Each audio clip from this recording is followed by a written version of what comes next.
धुळे जिल्हा परिषद कर्मचारी सहकारी पतसंस्थेची विशेष सर्वसाधारण सभा खेळीमेळीच्या वातावरणात संपन्न। याबाबत वृत्त असे की आज दिनांक 22/1/2023 रोजी सकाळी 10:30 वाजता धुळे व नंदुरबार जिल्हा परिषद तांत्रिक आरोग्य कर्मचारी सहकारी पतसंस्था धुळे मुख्यालय गरुड कॉलनी देवपूर धुळे या ठिकाणी आज सर्व सभासद संचालक मंडळ यांच्या उपस्थितीत विशेष सर्वसाधारण सभा घेण्यात आली, ज्यात प्रामुख्याने chairman D A. Patil, vice chairman Rupali Himmatrao Patil, manager Ajay Pundlikrao Badane आदी सर्व संचालक मंडळ सभासद यांच्या उपस्थितीत सदर ही विशेष सर्वसाधारण सभा घेण्यात आली, ज्यात प्रामुख्याने एकूण 7 विषय चर्चेत घेण्यात आले, ज्यात मागील वार्षिक सर्वसाधारण सभेचे कार्यवृत्त वाचून कायम करणे, सभासद जामीन की कर्ज मर्यादा रुपये 6 लाखाहून 7 लाख करणे, सभासद वर्गणी रुपये 1500 वरून 2000 रुपये करणे, सभासदांचा सेवेत असताना नैसर्गिक मृत्यू झाल्यास संस्थेकडून लाभ मिळण्याबाबत सभासद कर्ज मुक्ती फंड योजना या ठिकाणी मंजूर करण्यात आली, व्याजदर बाबत विचारविनिमय करणे, धुळे मुख्यालय इमारत दुरुस्तीबाबत विचारविनिमय करणे व चेअरमन अध्यक्षांच्या परवानगीने आयत्या वेळेच्या विषयांवर चर्चा करणे असे एकूण 7 विषय या ठिकाणी घेण्यात आले, ज्यात किरकोळ वाद वगळता या ठिकाणी विशेष सर्वसाधारण सभेचे सर्व 7च्या 7 विषय मंजूर करण्यात आले।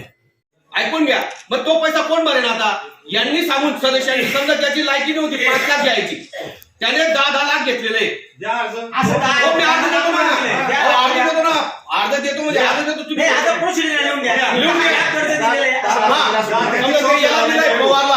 जाऊन नेला फाशी घेऊन, त्याला कर्ज किती दिलं हे तुम्ही पतपिढीमध्ये वाचून सांगा आणि त्याला घ्यायची कॅपॅसिटी किती होती हे पण सांगा। काय नाव आहे त्याचं? पवार होतं काय संचालकांनी त्याच्यावर फुल लोड असताना कर्ज दिलंय असं ठेवा।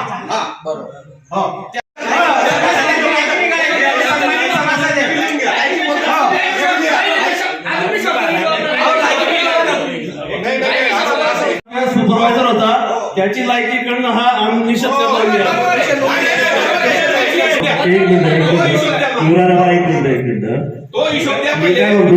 मी काय म्हणतो मला सन्माननीय सदस्य बरोबर वय झालेले असो किंवा ते जिवंत असो तो विषय वेगळा आहे, पण जे विषय मांडायचा आहे तुम्हाला तो ऐकून घ्या ना, पूर्ण ऐकून घ्या ना, तुमचं ऐकून घेतो सभासदांनी सर्वांनी ऐकून घेतला, तुम्ही पण ऐकून घ्या विषय परिपूर्ण।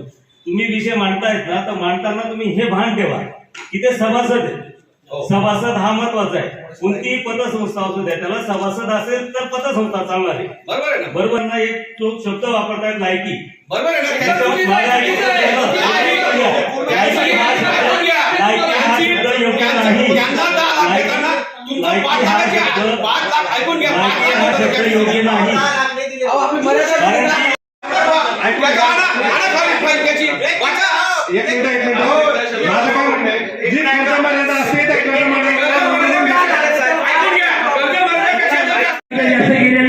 याचा रिपोर्ट तुम्हाला सादर करण्यात येईल। तुम्ही मला 1 मिनिट ऑफिस कार्यालयात काळात तुम्हाला सर्व खातं बघायला मिळेल। खोटी निघाली संस्थेला बांधव ठरत आहात ही गोष्ट लक्षात ठेवा। ही 2000 सभासदांची संस्था आहे।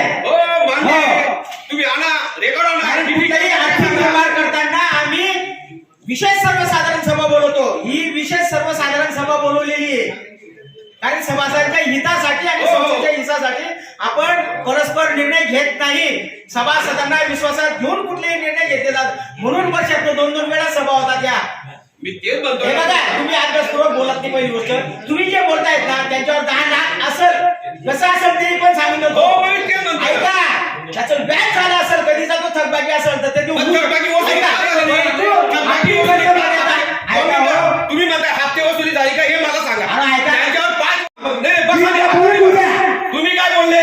तुम्ही झाला पाहिजे सचिन भाऊ असे यांचं म्हणणं आहे सगळ्यांचं काढायचं का असं सगळ्यांचं काढ प्रत्येक किती लोकांचे कसे कसे हप्ते सगळ्यांना मग तसं काढून तसं बजावण्यासंदर्भात हा द्यायचं नाही का मग असं सांग.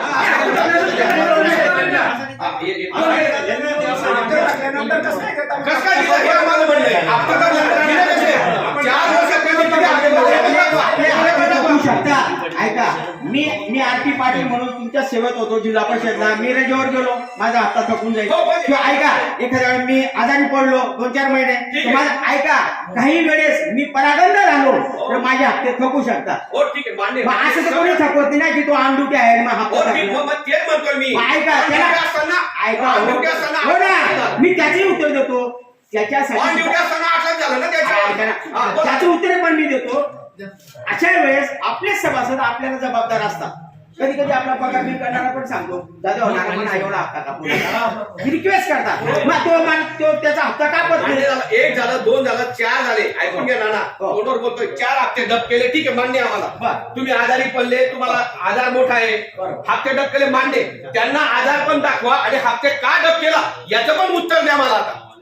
हेच म्हणतोय मी जे बोलतोय ना ते तुम्ही बोला. तुम्ही काय बोलले, तू बिगर कागदचा बोलतो, मी बिगर कागदचा बोलतोय का? कागद आणा, हप्ते का डब झालं ते तुम्ही उत्तर जर द्या. 10 लाख रुपये कर्ज तर 10 लाख रुपये कर्ज अहो, देऊ मी म्हणतो त्याच्यावर किती शेवटी फायदा झाला ना. फायदा झाला ना शेवटचा फायदा. आता इथं बघू ना, एक वर्गणी रुपये 1500 वरून रुपये 2000 करणे मंजूर का? बोला.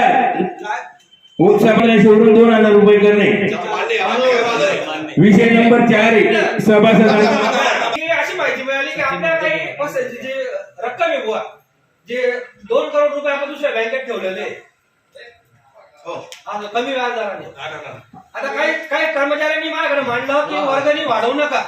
आता इतर संस्थेचं नंदुरबारला पण 75 रुपये वर्गणी आहे, तिथे 8 लाख रुपये कर्ज मिळतं जिल्हा परिषद. नाही सारखं जे आपण त्यांचं आपली जी डिपॉझिट आहे 2,44,45 लाखाची डिपॉझिट आहे आपली. लाख रुपये आपण जळगाव पिंपळसला गुंतवलेला आहे. त्याच्यावर 4.5% व्याजदर भेटतं आपल्याला. त्याच्यातनं आपल्याला 65,000 रुपये महिना येतो. आणि ज्या 2,45 लाखाच्या ठेवी आपल्या त्याच्यावर आपल्याला 1,22,000 रुपये व्याज द्यावं लागतं. पण त्याच्यातला 85 लाख रुपये आपल्या दैनंदिन चलनात आहे. त्याच्यापासून आपल्याला 57,000 रुपये निव्वळ नफा भेटतो. वर्षाकाठी आपल्याला त्या पैशांना जवळपास 55,000 ते 60,000 रुपये नफा आहे. आणि ठेवी याच्यासाठी आपल्याला डिव्हिडंडवर व्याज द्यावं लागतं, वर्गणीवर व्याज द्यावं लागतं. त्याच्यासाठी ती तरतूद असते. ते खोट तुम्हाला जे सांगितलं त्यांनी की आपला डिपॉझिट पैसा पडलेला नसतो. पत संस्थेच्या पदसाठी आपल्याला आपली डिपॉझिट अटकावी लागतं साहेब. आणि प्रत्येक पत संस्थेच्या आणि फक्त 6-6 महिन्यासाठी राहिलेली 6-6 महिन्यासाठी. महत्वाची मुद्दे आहेत की जानेवारी फेब्रुवारी मार्च महिन्यात सभासदांच्या पगारातून कमी वसुली येते आणि आपलं त्यावेळेस नेमकं सभासदांकडे लग्न आणि शिक्षणाचा असं, त्यामुळे आपण कर्ज जामिनकी कर्ज कधीच बंद करत नाही. प्रत्येक संस्थेत मार्च आणि फेब्रुवारी मध्ये कर्ज आता जामिनकी कर्ज बंद असतो, पण आपण कंटिन्यू चालू ठेवतो. मग आपल्या सभासदांना अडचण येऊ नये म्हणून आपली तरतूद केलेली असते. तर तसं ठेवीच्या बाबतीत काहीच नाही, काही प्रॉब्लेम नाही. आणि असतो तो दैनंदिन आपल्या व्यवहारात असतो. परंतु तो आपल्याला तरतूद करून ठेवा लागतात. त्या 60 लाख रुपये आपण ते देतो म्हणजे 2.25 कोटीचा व्यवहार आपल्या याच्यातच होतो. आणि 5-50 लाख रुपये आपल्या हाताचे असायला पाहिजे म्हणून पण संस्था चालत असते. ठीक आहे, सगळ्यांची योगेश पण आपण काय केलं 30% काय केलं 25-20 हजार वाले होते. पण आपला जेव्हा 12% व्याजदर होता ना तेव्हा डिव्हिडंड आपल्या वर्गणीवर आपण काढले. कर्जावरील व्याजदराबाबत विचार विनिमय करणे. 4 नंबर सभासदांच्या सेवेत असताना नैसर्गिक मृत्यू झाल्यास संस्थेकडून लाभ मिळण्याबाबत जर नैसर्गिक मृत्यू झाला तर सभासद कर्जमुक्ती फंड योजना आपण पतसंस्थेमार्फत राबविणार आहे. याची सविस्तर माहिती महाशय चेअरमन साहेब आपल्याला सांगतील. नैसर्गिक मृत्यूला कोणताही कवच नसल्याने 2 जामीनदार अडचणीत येतात. मग आमचं असं म्हणणं आहे आपण जरी दरमहा 100 रुपये दिले, वर्षाला 1200 रुपये देणार आहे, तर या संस्थेत आपण किमान 1.5 लाखाच्या पुढे मदत करू शकतो. परंतु हे ट्रायल बेसिसवर आपण घेणार आहेत.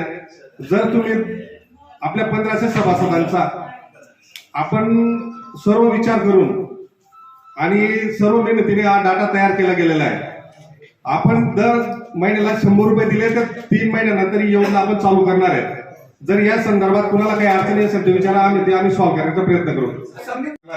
त्याला कोणताही कवच भेटणार नाही. त्याच्यात मी का असे ना मग तेच म्हणतो ना तुमच्या जागेवर मला बी ठेवा. आता या पगारातून आपण सुरू केलं. आमचं कसं आहे, आता मी 100 रुपये तुम्हाला कापून दिलेले आणि मला बरं वाईट झालं तर मग काय benefit आहे मला? नाही काहीच नाही, पण एप्रिल नंतर तुम्हाला कवच 100% भेटेल. 3 महिन्यापर्यंत काय? 3 महिन्यापर्यंत अगोदर काय? 3 महिने तुम्ही माहिती काढा तुम्ही नाही देत. आज 7 लाख रुपये तर तुम्ही आज कोणतरी गुडघ्यावर जाण्याचं नंतर 3 हजार लागेल. होती. तुम्ही व्यवस्था झालं ते. फसवणुकीत मुक्त होते. आज 7 लाख रुपये खर्च केला. तुम्ही या 100 रुपयाला आज आपण विरोध करू. 1 मिनिट, माझं असं म्हणणं आहे, एकमेकाला आपण जामीनदार होणार नाही. बघ पुढे लक्षात ठेवा, आज आपण एकमेकाला जामीनदार अहो, होणार नाही. निर्माता रुपयाला कोणी पण जामीन मिळतो. मला काय टेन्शन आहे. कसं काय बरं ना त्याचं बिनून झाला 100 रुपयाचा 1200 मध्ये तुम्ही दुरून आणून द्या, कोणते 100 रुपये कवर करू शकता. आम्ही त्याला पण समजून टाकू. तुमचा कवर 100 रुपये असा घोळ आहे जी बॉडी बघून मग त्याला पर्याय बदलायला नाही केलं नाही. त्याची जी मर्यादा आहे ना, ज्याचा मृत्यू पहिले झालेला नसेल त्या तारखेला त्याला पहिले प्राधान्य. त्याच्यामुळे विमा कंपनीकडनं विमा घेतला. म्हणून तर मी म्हणतोय तुम्हाला ऐकून घ्या. तुम्ही 12 1200 झाले का नाही एकाचे? मग सभासद कुणी नाही करा ना. तुम्ही दरवर्षी कशाला मागताय? 2-3 वर्षाची करा ना. तुम्ही जे बोलतायत ना, मग तो पैशाचं काय करणार आहे हे तुम्हाला मी विचारतो. ऐकून घ्या. त्या पैशाचं काय होतो किती महत्व आहे ना. त्याच्यामध्ये मृत्यू दर जर आपल्याकडे आपण वाढला तर आपण ही पुढच्या वर्षाची मर्यादा ती वाढून बोलू लगेच. 2 लाखाची 3 4 लाख लाख करू शकतो. 3 पुढे 4 लाख करू. डायरेक्ट कर्ज मुक्त करू शकतो. कर्जमुक्त हा विषय करू. आहे आपला. मग ते बघा 1200 रुपये एका जणांचे जाणार आहे.